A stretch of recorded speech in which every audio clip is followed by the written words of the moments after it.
Wanamen.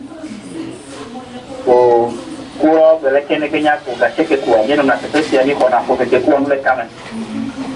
Ekle kona bia ko mo do. Wandi ani kaka.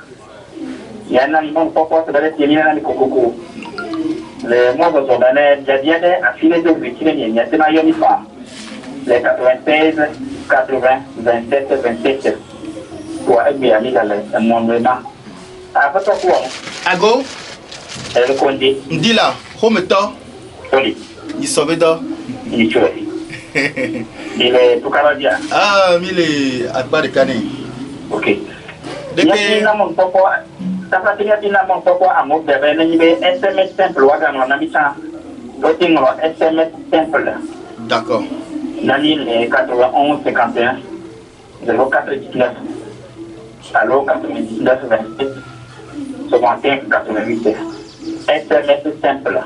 Allo ayomile radio Nambadifa. Yo, bien le bon. Yo, fofo Boris, deko, miato, miano, miabe bubumeo, amesia me deke mi fona miro. Fofo kike. Nto miabe akpadi alo miabe gbeji dogbena bubumeo kikelo. Fofo kike. Mianto we la we eye belanyo. Bikwada. Obe deke mi dibene no na mi doa eye bele na mi yiwa. Ndeka ya mi la gba yi miabe asoni soso ndie. Egbe are nka ba pa mi le doma. Apa mi le deux vo. Au, hona me tori neva hona mira. Gbogbo de neva hona mila. Au mawu de neva de mila. Au amegbe tori neva pere mianti la. Au amene ni gba po vi abagbe de kwa leche be no ebola. Au amene tene gbo pa fi de bagbe no pola. Nkeke nene mi dava wo ma. Azolia kekia ela megbe tome. Hoseyo. Nunya yo, gomesese yo, vivli yo, agbeto kwe wone. Ye agbeto chakwe la we. Bi se gome fifia. Nukenti amedida sudero. Debe nyonanti ya ponu ne yadu. Ya pa fide ni egbe nopola. Mkanu ke yen tola be se ba gbeso no. Juste be yagbe no agbea. Alo ya no didi no me de kele didwa. Eye wone be ela swedo ke sonna. De ke be la ken wede no ke be le diaba ko e. Bikwe la fifia.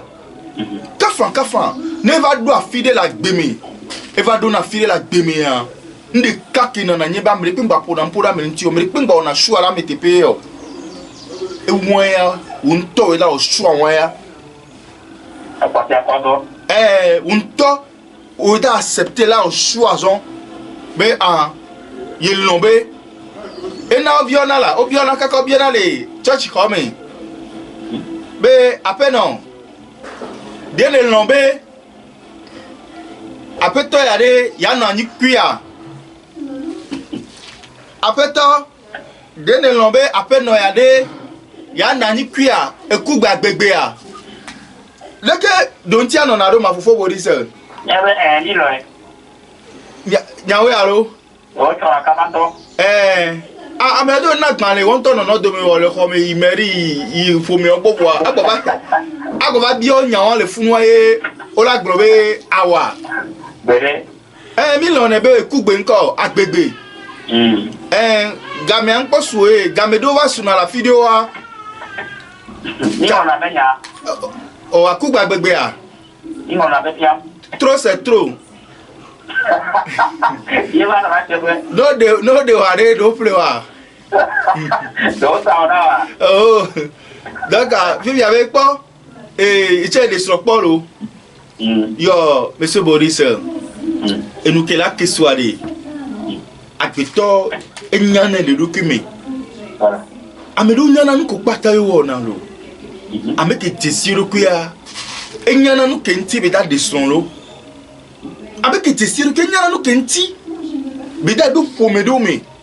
Be da divi le funu. Ameno cho nyan kenti odi ko be a divi le funu lo. Agbeto pe hiheme. Eni ati ne me le gbogbe se gbegbe na megbeto amesie me kele todi. Laisse jogbe se no fiala pe nyade. Me le koko benari no vio. Ne enum la siwo. e jim la si o nkum la si o afom la si o chanwa ye agbe gbogbo le me wari cha tiene no na meme agbe to e cédé na mon agbe to de na mon na do kwe kengo ne kho cédé la fide alors de nous cédé la fide ya e va do neji ale la kwe na denti no nya la de dihabe won to ilana e bula de nuti o ya to wa ya to papa vi king mesa lebe nu nya be hanya gbe ko be gro na me ade ebe fiafi ma fifi la e ke me m jesi pa ola nene ame ke m jesi o ma te gbele ogbedo la ame ke nya me ke onyi wa de nya gbagba fe no ma te to fun la gbla gbedo me na wo la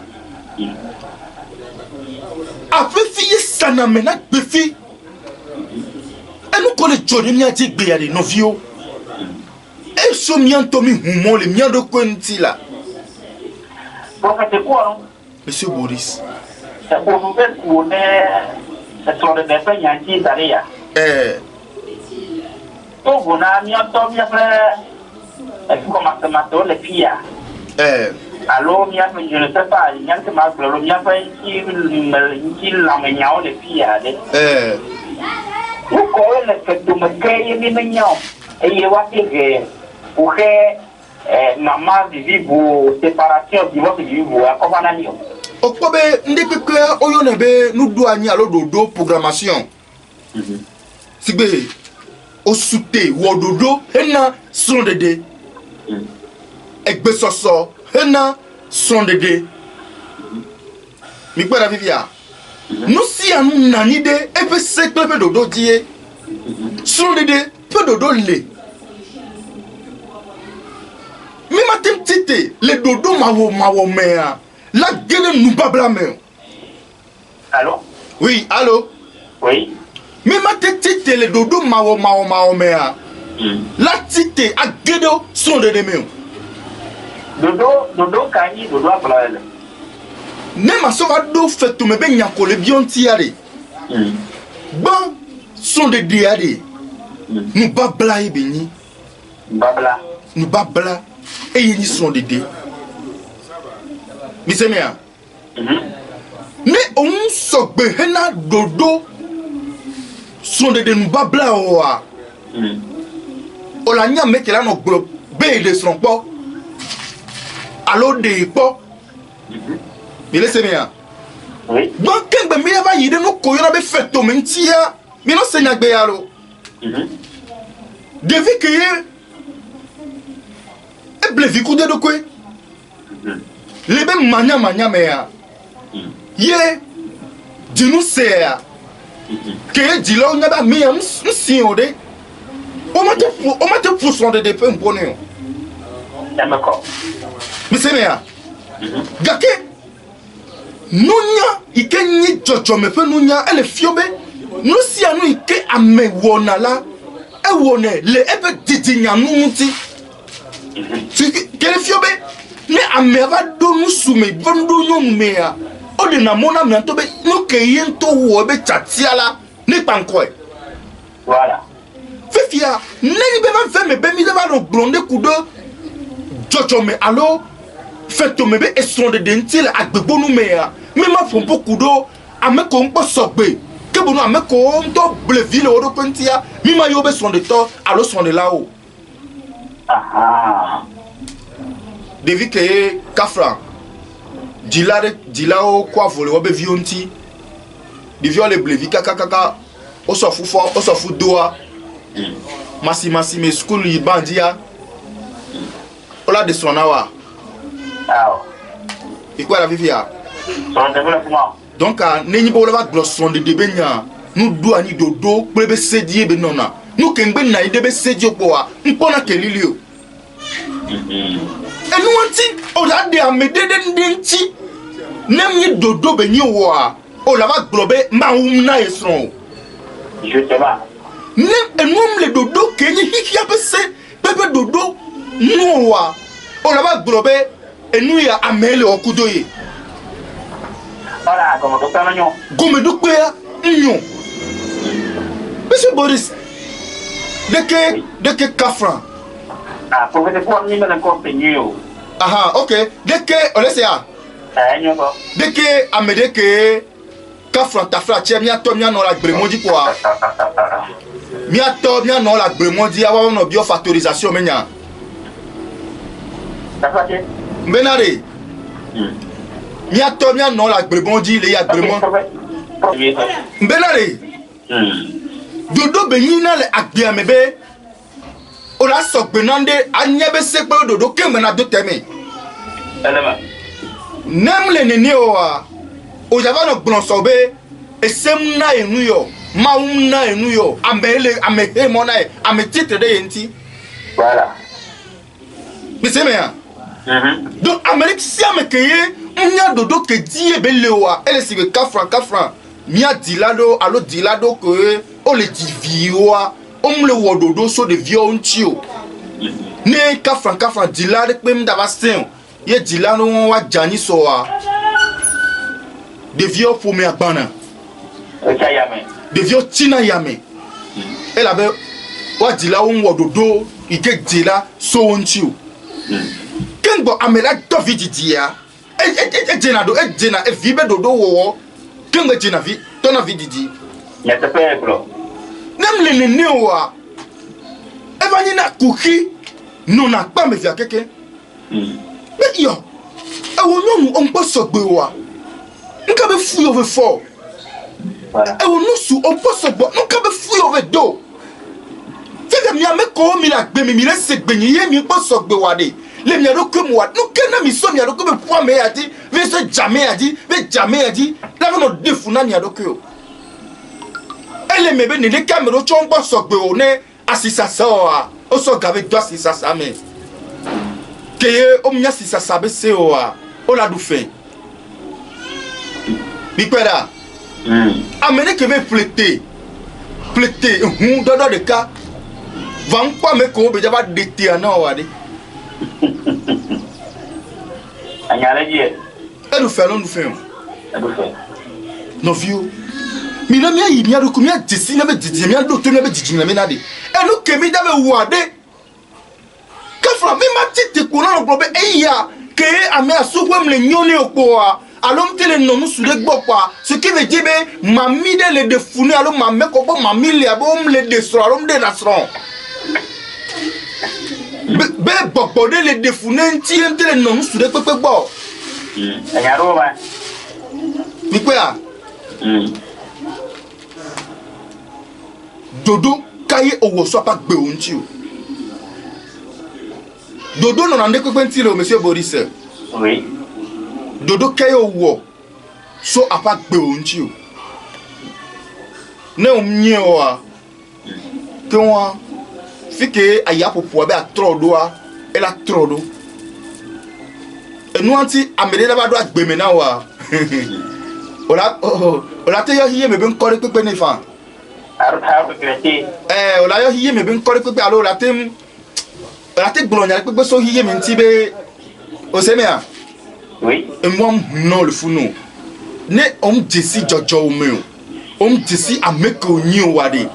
Non, vieux, quand des pépés, que ola ou on a mis au wa, dès que milléa, ne n'y a pas mis la banane. Voilà. Oh, ben, elle n'a ne du noir, et tu vas journée. Quand tu trop bavard d'une zévelia. Bon. Dakpe. Non, le ciné, de pepe, be nyak pokwa, me drova kwa be nyak pokwa. C'est dia, elle a baillé papa me. Godo. Akbeto, Jesse Jojo me ke la siwa. Misia. Ken be biava no globo be, e ya gbogbo areke, e le gwe, e ya gbogbo areke le wea. Trop de ko nti. Akpa gbante wan. OK. Le fin to me ali. Kafran lo. Kokolo kudo asebiade. Ola te divia. C'est possible. Mini la yonia. Asebi kudo gbore. Ola te divia. Yawa. Matio. enyo fifia kana mi kuda sevia la te do ha ba fa te ni no la lo nyama la no alo ola lo ola do ha alo o hiye mi la me de la te pe no be le o se me a enu kele ke la gbeto de ke hiya me le no do afuka gbeto le wo be le po be ndim le yi kokokoko la mbe no kanti le fomi o me gbe mi la gbe le mi be efe oni gbaja le fomi le pepe mi a me pona nde kenyi na veve sese bi nya nde debe havi no no le fomi o me o yemi pona amekola loa amekola le fuwa yemi pona de kebe nu ya o no kanti agbeto we tona po edokiro no kanti agbeto fon deza yi mais toi si le documento be ya ten kwa gbeni encore yachi elle avait aidé d'ici et nous que me belia aidé d'ici alors elle c'est la me debe ah non non mais que me yeye là mais le dit degbe na yem so kaba wa mani elle a idée nous et nous yanti agbeto de la d'ici be jojo me ya Fifia, non, so gbele de ko chanti bi vie tobe kafra. O yinde be wo gbe. Yem seveni enu aveni jojo me be nu alo nu ave do kadedere kudo wa. Nem ve dra odo wa. El avec bleu. Yeta to ni nya. Enane atike nu lawo o mu atike na me de bi ne be play ne be la nu amasio. On a un copo vine ne kebela noa ndeke me alo ku ne kebela noa ne bati wo dole be la me unchi bikwa pe susube enu ya ke o sonne la ngba ve nyinu baba henu buvani e fe be gado me anu ke la ten draodo wa no mie zason wa e la gbere nu lenti o justement amede le 5 konya il est là. Il est encore. Nenyibe mi kwa gbe ale kepo. Be miabe agbe ale kepo si mi kwa si be. Votre correspondant vous a mis en attente. Veuillez patienter s'il vous plaît. Allô? Allô, il est encore. Nenyibe mi kwa agbe ale kepo mi so po be le mi le fa de kepo wa. Mle le kolo. Ele si bebe ole grobe oh ne gbe po do de fi po ba ya dugo fo la ne le dika ke gbe po a o sron le gbe dekoare a o ise fo la ye che le dika ke po vi le gbe dikoare a o vu won la va ne ka ke mo va do vidi dibe hi he mezoa e se bo la to popolo mi se me a enti amerique pepe ke le to diga popo ya me a jogbe se nu fiala le don kunde dinobe gomedo pe ya eye ni nuke nyana be nuke mi yawo le soke didi me ke gbona olina ke okay ne odila o mo dodo le pepe so vi o nti o wa e so me a nyona na de vi o dodo o na ke ngba o ji na vi ne omte o dodo o wa ke won e voye won voilà de vile que le CM2 le kwa mona ave dokita nyinyi be la ba yin dokita bele blevi ko do kaka be ba sofu are ayi le mo yem tete mbaba le si ora meke obe be ba joni ni are dokita re ayi le ti wa donc a dodo eni agbeya lo yo ndakpe mi ocha yo ke wa mi ka ale mo ga no yipora yo ni so mi le kansem de fofo Boris na Bible de professeur Kwanu ago tapi ya ye dia na programme de ye amoto le taobia hane vavani ndakwe kosira ya evoalo ebe mi le kurama kosira ke mimila dia le palimi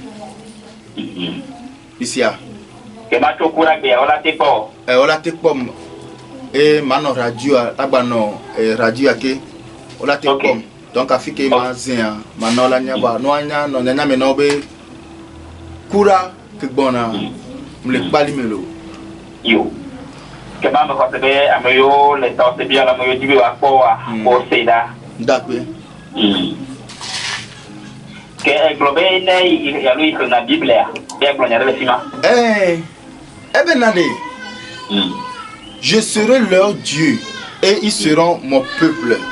Oui. Manye wo foma wo. Eye wo anyi nyejuko. Monsieur Boris. Prophet quoi? Nyagbe le globe. Eye le ya nye wo foma wo. Je serai leur Dieu. Eye wo ha ola nye efe juko. Dem ya kasem vidare. If you have many mau benina o. Nemi senya gbe agomea. E to le glono be.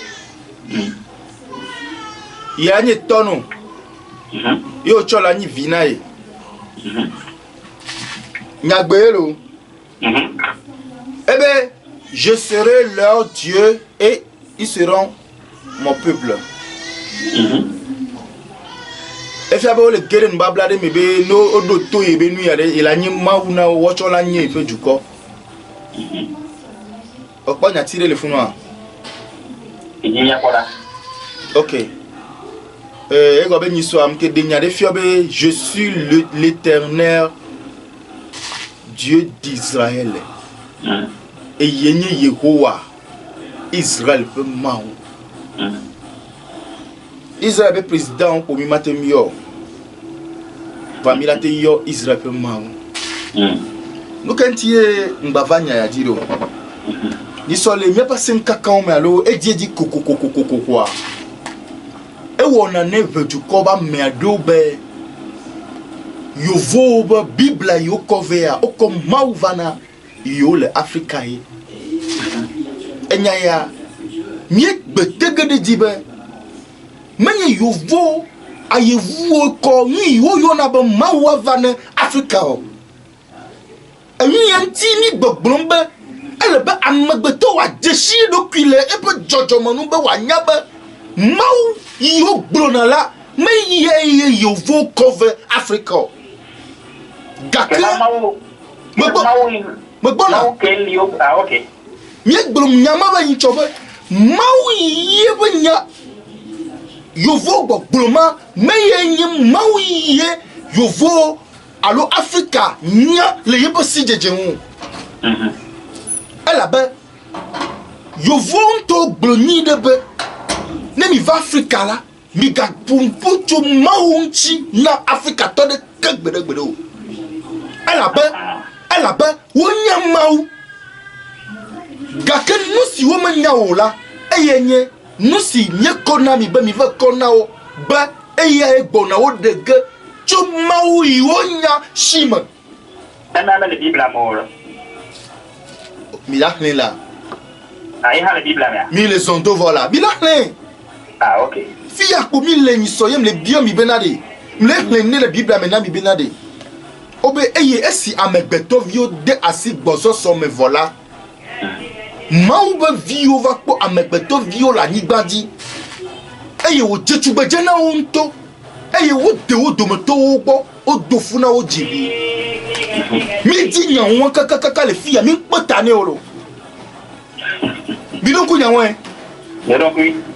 Ben me kawoni ma ube vio eye me kawoni amegbeto fe vio. Bidi nyawe mi dia nyama tunta wa Amerika me ko don chiya ndape Bible me ke mi gba po le be we mawo Adam ple Eva eye Adam ple va o jivi eye o jivi la o jivi amefe wa me ni akola ni gbadi ma ye Amerika le jogbovanta Amerika va ku wa me ni potola ni gbadi fia ameto. Le nami va se semble Amerika joy jubu me va descendre. Ye no be biabere ba kaye be de fima. Ye mi makpo américain ye khoseto de ke gere kam globe. Ye nyanyama kan be soa alo ame be soa ye jeshi du amato nyi mi abia bana de meka woni du ma meto ye o mo yo tara adam pe vanti bo yo nyu vo wani du mo to wa de o jifi han mi gbanda fia Anya mo gogolo monsieur Boris obenade et dans le vieux ntona nyon no abe mawunya be na egbeke gbodu atiku sesiala o mele kuku ge o be mawu bloye be mawu me didi me wa no abe eye ene o be ne gbeke gbodu ko la nya nyiku do von et dans les monsieur Boris oui et d'emblée Adam Clever. OK ndora ma ko américain ko et toi le quand même 96 80 27 27 Et dans Eble Adam Clever. OK yale ti o do seno eye da ba gboro nyama o to pour sécurité Voilà nous que jolly funware 2000 mois dit Obe et dans va blé Adam Clever ozanya bébé bébé là tété bébé là va blé alors ba ne mi les hommes les science moi mais mi les mythe moi mais il a nyabe ndele funu mythologie mi la nyabe ndele funu que ne mi les étudier nature mi la pobenade obe maum ce qui veut dire maum le dibe agbeto banyan mi kudo voin et puis avec connaissance dès que peut fiquer ni mal le bien et so me kagbo elle va boire elle va ma ou les doigts agbeto banyan connaissance yes c'est bien ne donc connaissance a taillé ma ou tout simplement ouais be bon gbadu ation gbadu o ati ke ni nyi ku do vo ma tie connaissance de mal le bien be ma mu di bonu do be ati ku se ore ne le ke Adam Clever om du nto che om da no divio re agbe tom da divio il est bien oui sinon nko gbo le meet one me wan ro et nous antia ni amele le meet one yo de ya ameke gbe kura nyon pa e be génération les maudits ameke kura Adam Clever be existence a be yoni sembe didi me viwa ozu oni fi pour de vio ouf oh ça y est ouf oni génération maudite fifia que oni génération maudite ye oso le kuru africain ti be africa la me boa fi pour de oni be ameko oni yovo sembe vio oni yajira be vio gobe opo ofofo ba mame l'insex elle est la porte ba mame to la porte no via ba mame to famille be nunde jolly funware oui l'insex a no yé mais on la porte elle josso funu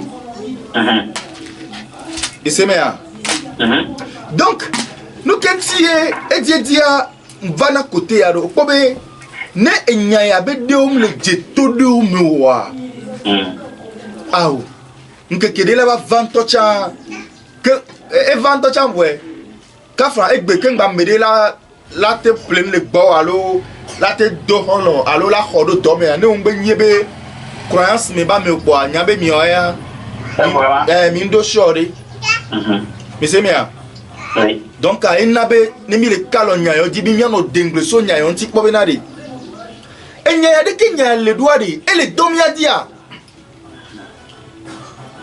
Mazondo alo Sodo akpe obenade je serai leur Dieu et ils seront mon peuple manye maunao et wo anya duko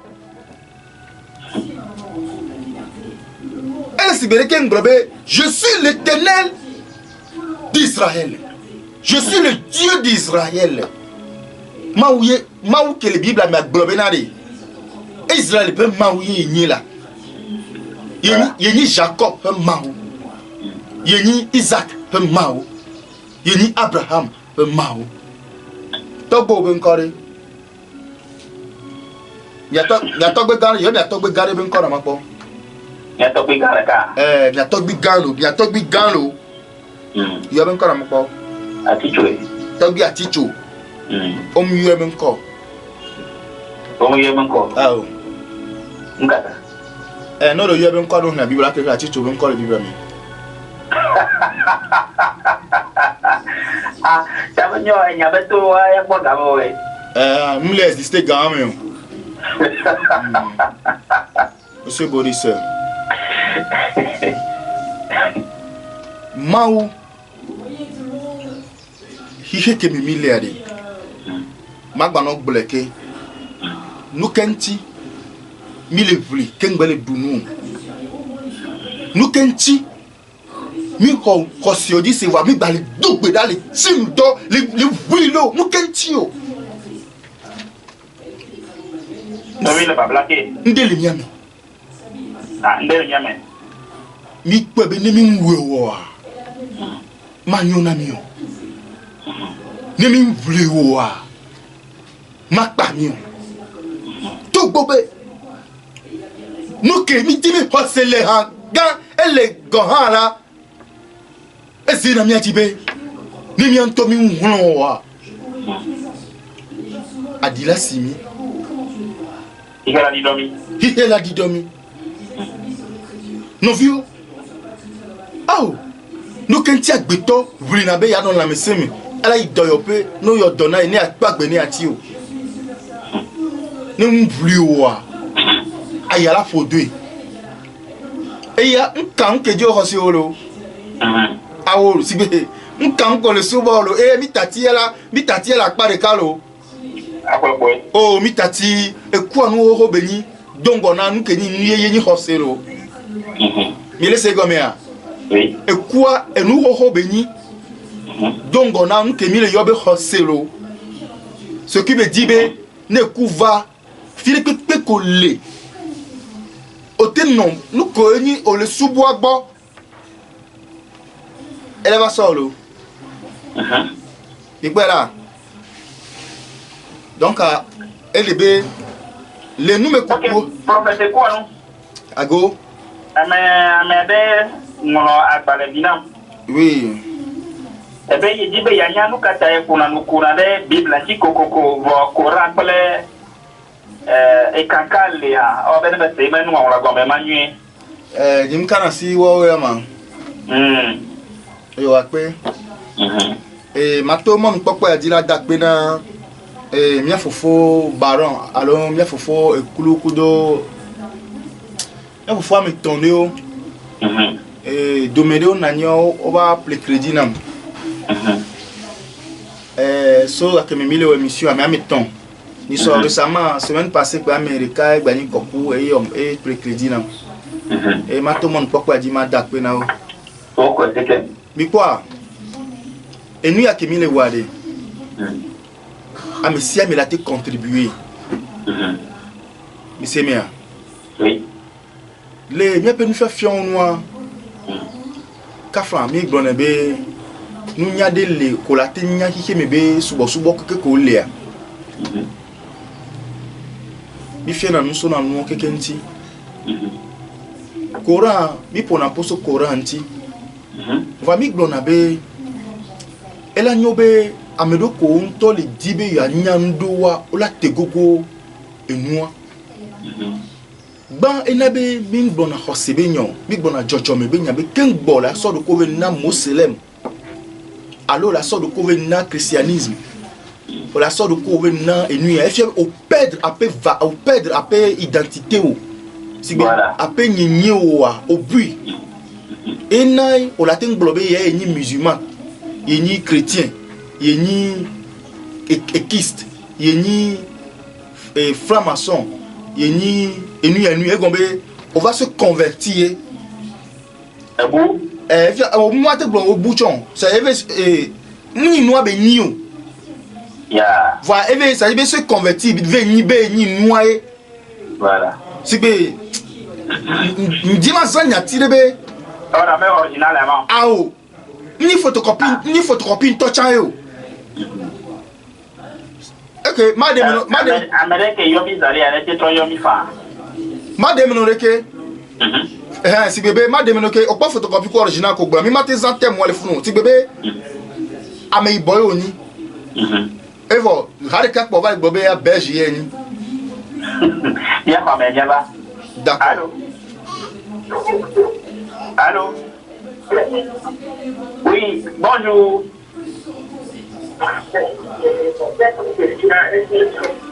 Il aimerait bien continuer au fond. Ah là là. Est-ce que mi va depuis que mi l'est? Allô? Identité.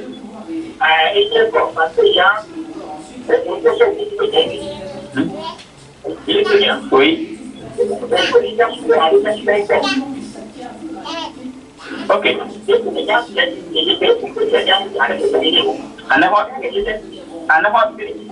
Ane hoto ni dia. Wati mi le bodume.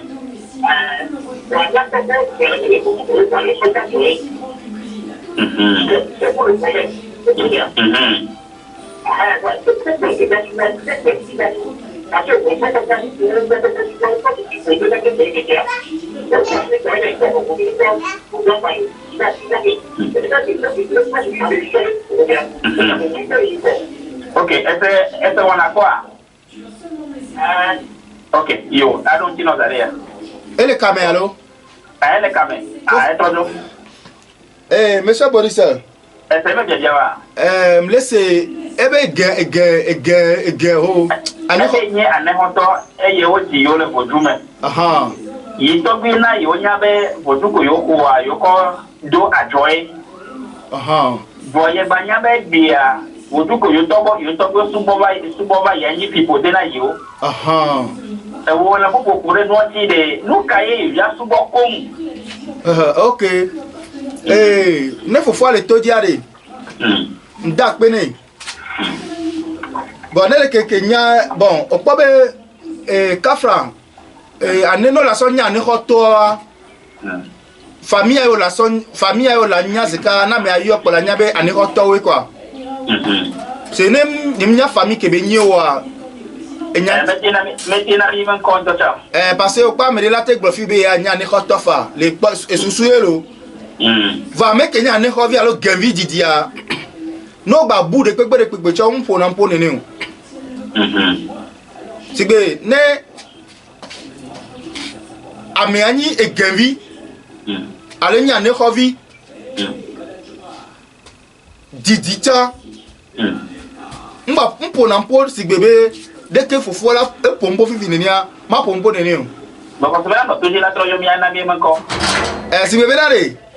Na ne ko vidi di to be nyi nya o le togbe na boso ma fi togbe nyi atakpe su alogbe nyi genvio alo nyi gbele vi poare ça y ma to pompo ne gbere o ale be mo lo koronji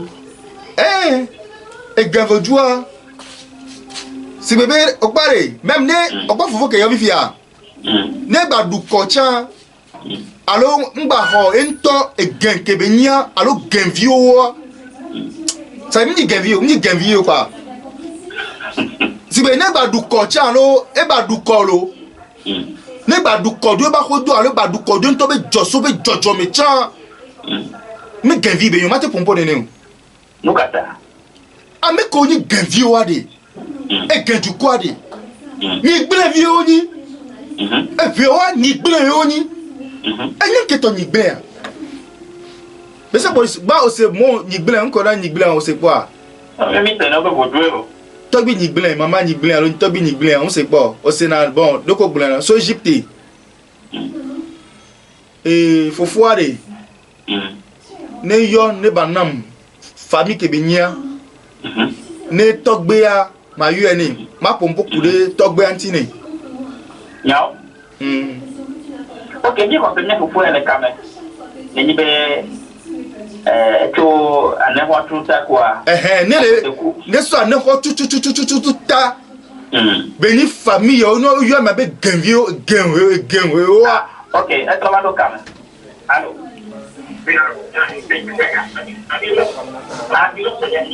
famille Lawson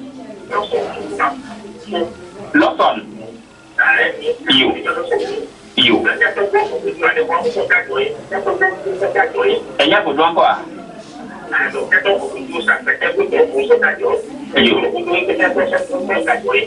betul you ela be people de emako apa kaka et toi yo akpe ebe famille Lawson na voilà donc fifia et toi be nous ko be ho eni fipo de na o so be sakate no subo famille Lawson na les gars ne faut foire et dit là c'est négomi ne yero komiare banya ehun ke ni gan ma pompo ne ni o ne Lawson be ni nyanya wa ne be podomi wa di Yesu an to cha no nyanya wa ma pompo ne ni o ale be Lawson no wa na nyen le pe no oh ni ne chan ne ma zon doare obi anya le fofo abe ese na mission hoho ma allo ebi ta me biero enyi be ebia mbere nu kai wasubo wo du wasubo mata ko me biero ibe ti ngbon na gbo be bi anya wala ce qui veut dire be lo bi anya ne 20 ya elanya be prophète allo marche du destin mu ba le so vo du de so lo nkumene amole du aji be no subo il a passé comme on si be ne be c'est la mission ni hohoa ma bio ça dit be ma no bio c'est un cahier yo la suboma voilà que amekele pompo c'est nyekele pom le tour bibe nyem so hose allo subo be nyade pepe sauva mi agbo fifi on va le yom le bio c'est be nous cahier fifi yo la suboma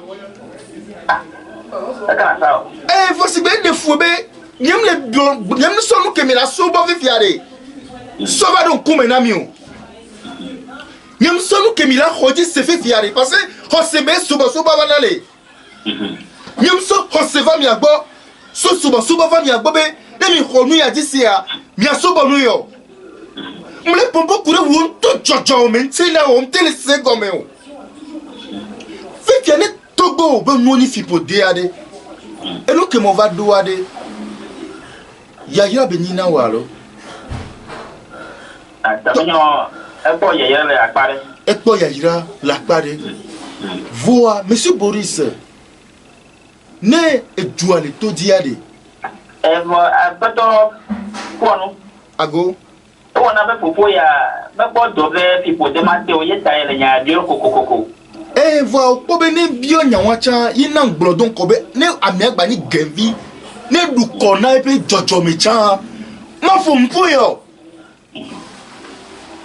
ne to gbe nyigbele si gbe nyigbele be titi mi wa monsieur Boris amara trova kamana allô oui c'est ça c'est pas mal alors dina be do kamana me toro la ma ko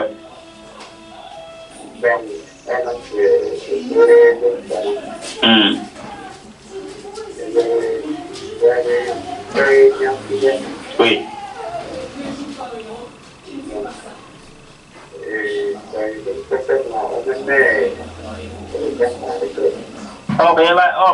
o konya machinero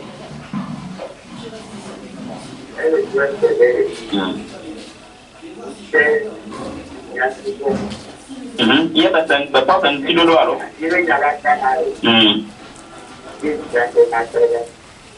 Ocha be adio be nu kanya subo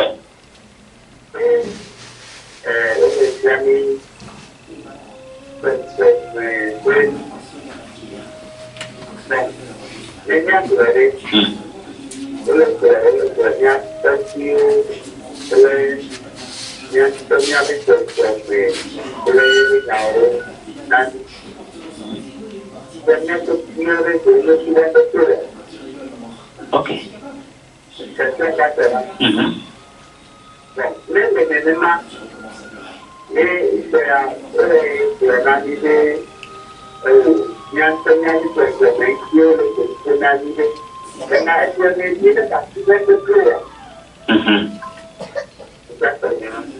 Yo, amako. Apekaka. Yo, prophète quoi nous? Monsieur Boris. Ah, obe teacher ni to akea. Yenye ameye no na nkudoji enu onchacha agine vyo yesia. Ndakpe. On se bien mbadakpe ne mia fofua. Monsieur Boris. On benya do nya tika bia ko bia ya America todo kameyalo. Ah, kwa mena mi fen. OK. Allô? Bonjour grand frère. Avec quoi la paix? Yeah, elle est là.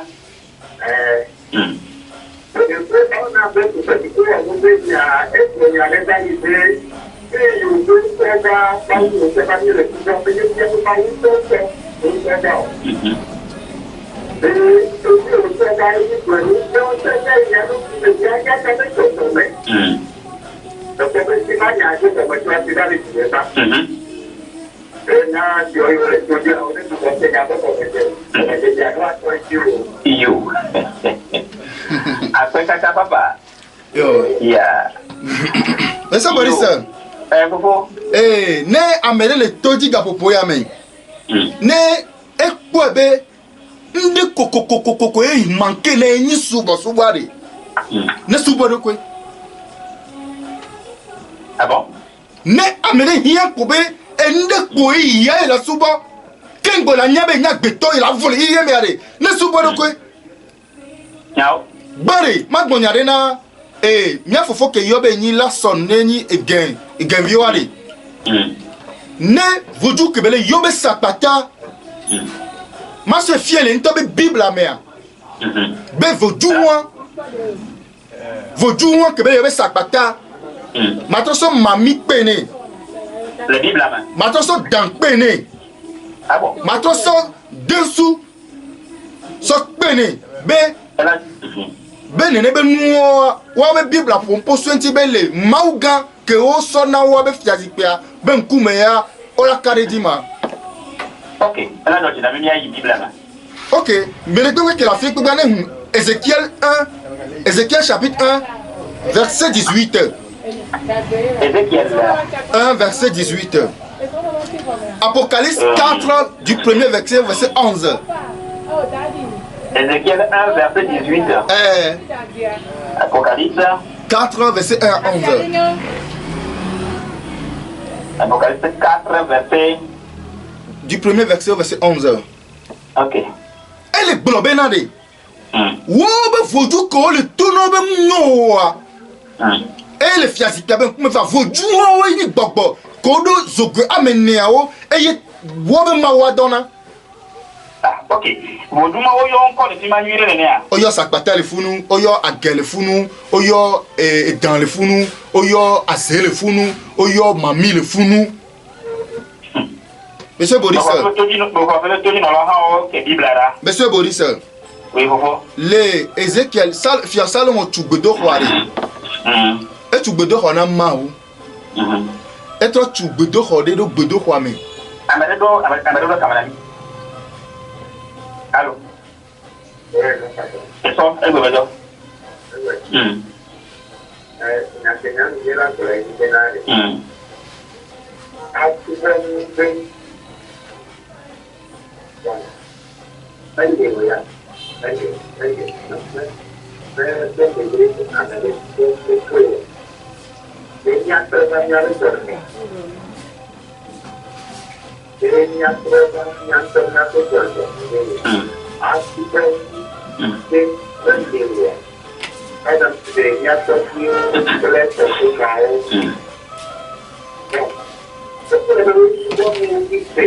OK, est-ce que le magasin? Maintenant, beaucoup, il y a des gens, mais bien, il y a un prophète qui a les filles à la carte. Elle est qui donne avec 4 signes, il y a un peu de il y a un peu de boudou. Parce que les Africains, il y a un peu de boudou, à l'eau, boudou, c'est ça, non? Pour le coup, on les qui donne avec le bébé, il y a un peu de Dieu pour le boudou. Comment on a dit il va représenter les filles. Comment est-ce que le on tombe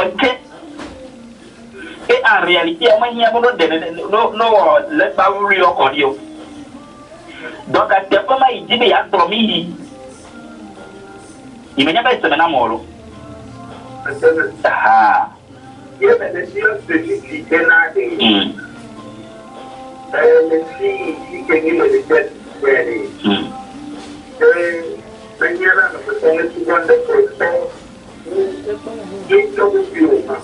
yo, ma chérie. Pour être quoi, on dit la caméra. M'dakpe, aou, egbe ane mi la tena miti ama toso pe ni ala joji now, ne mi kwana ma. Il y a des kukuna, mais on a caméra, on a mis ta maton à dire.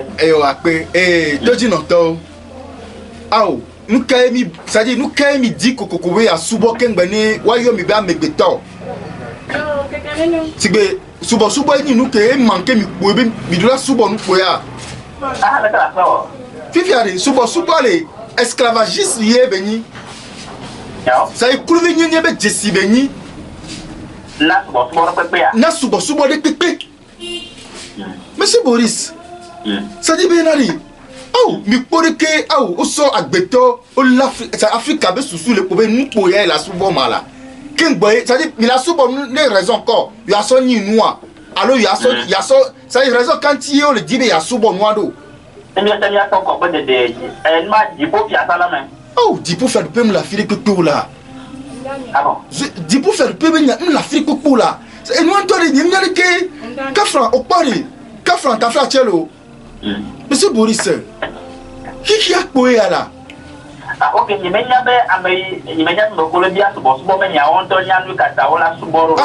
allô? Parce que on a subo nous encore. Hena, dis pour faire le peu. Hena, agbe ma voix. Hena, ça dit nous quoi et dobe quoi walo agbe abeti de dia.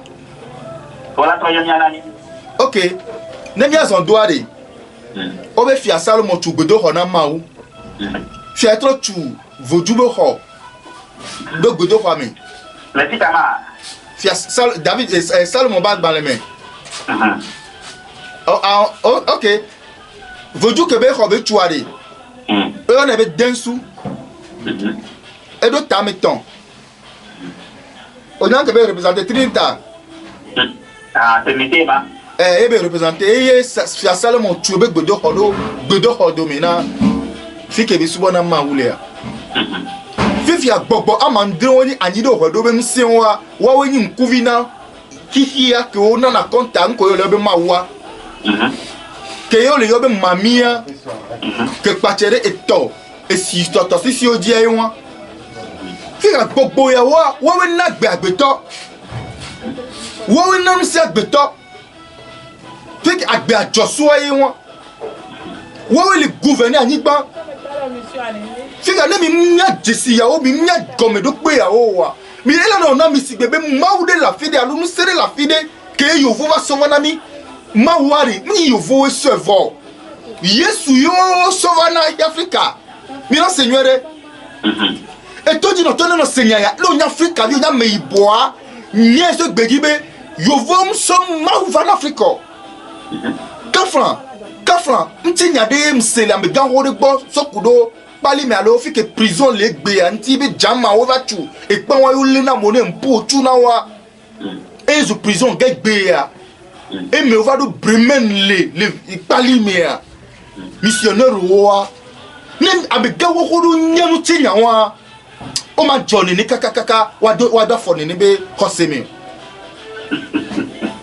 ne ogbon pali me ni ke jokaka bremen be ha va na ni egbe so kudo ni ke you meti du love wo family bo vi o le funu kaka le fait momé o le na mo tuna de mpojo tu te pon tuna yuzu be mezu président d'aregbe yemi o le wo fumia mi la nyoba Africa to ade ni nekpo be la no wa africain ni nekpo be la no o la subo so le mi kluvi da be mawre la ba demi yo la to na mi be ne mi ni kluvia mawu enyobe mi abe onya blood de vie be ablo de vie o oni nu ya rekebe mi doit no kluvi nyenyete e bible ale prouver be l'esclavagisme eni nu ibeni mawu to do ani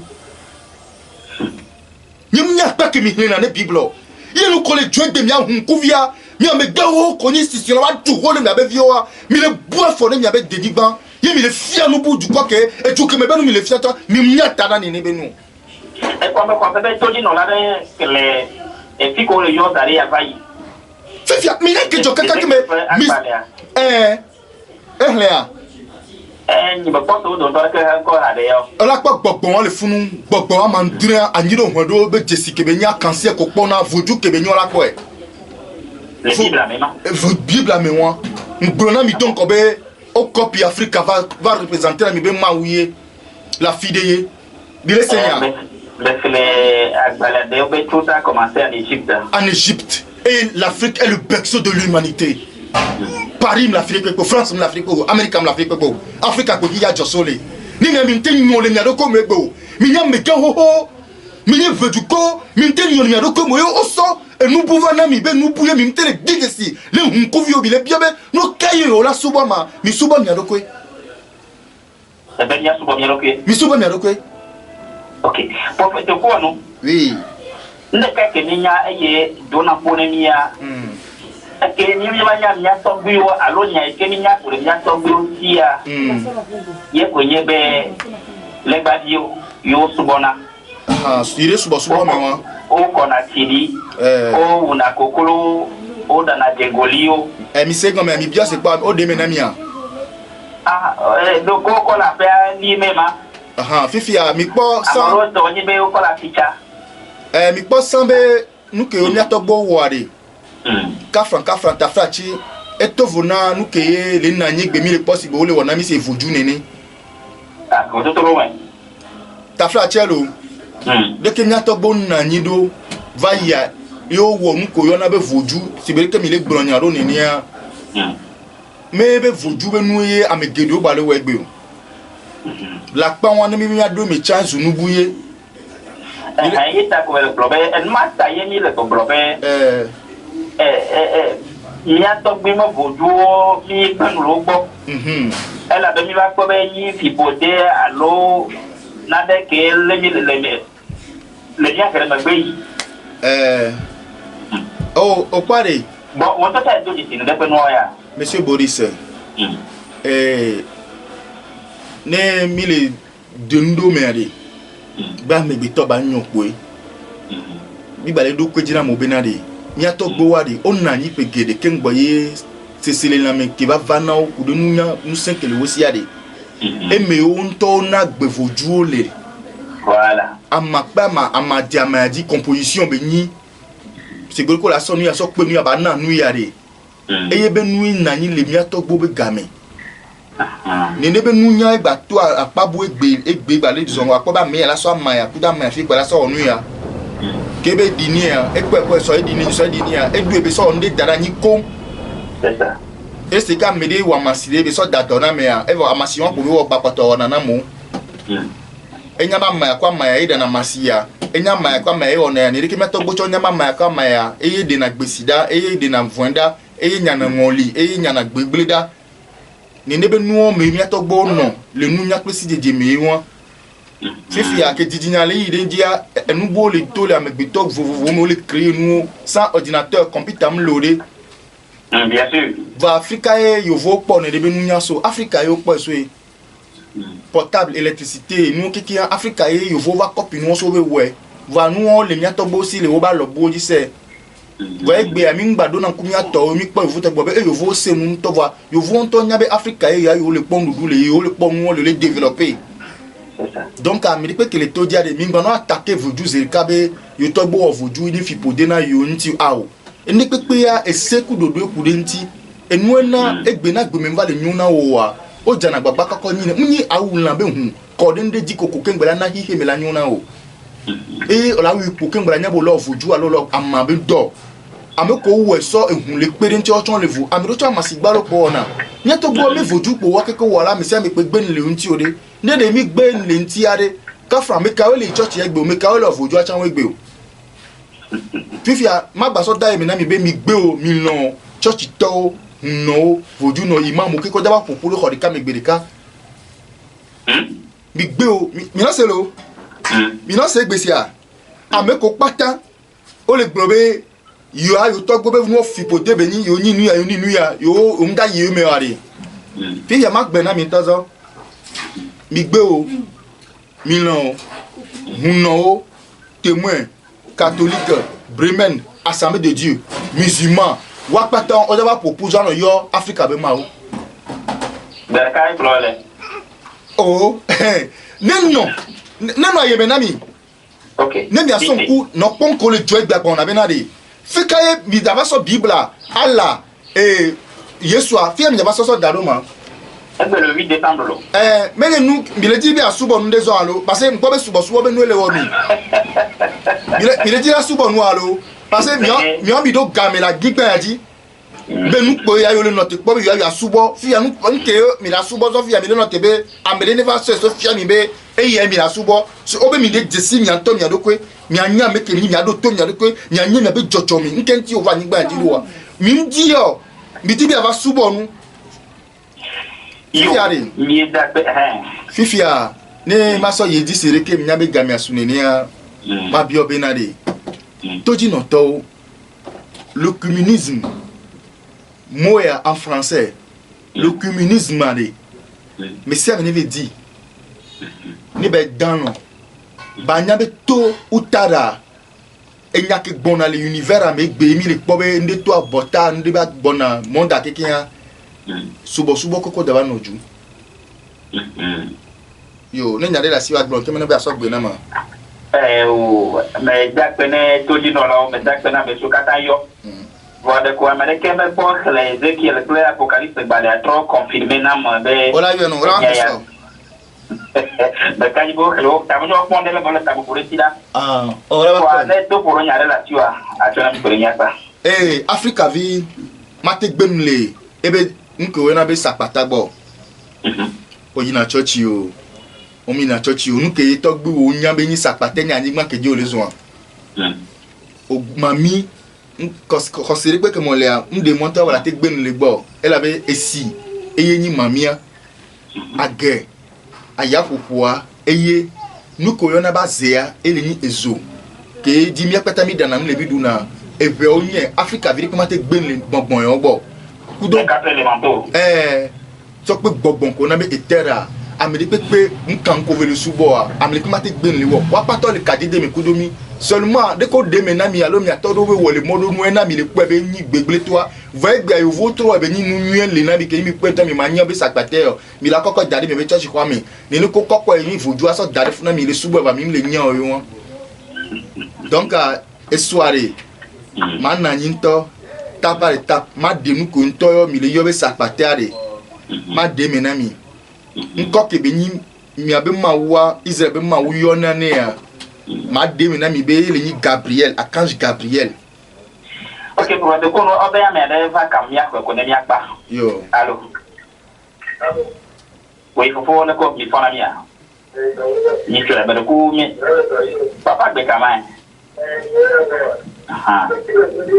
ba ko be ki bu pa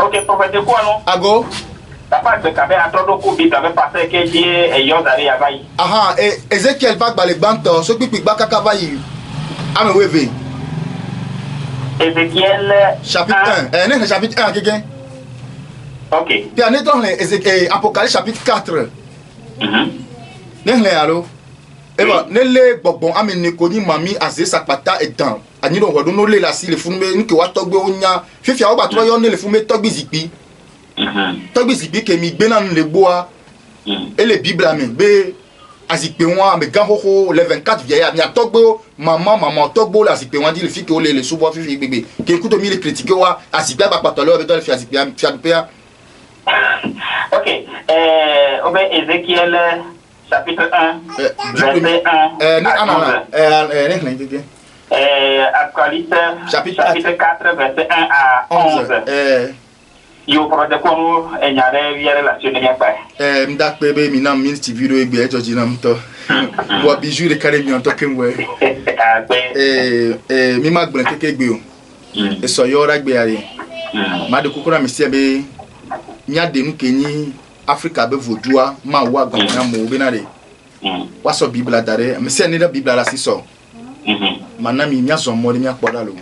Yo. Akpe na mi se mi. Akpe ka. Yo nya sala pa to apa no ke ma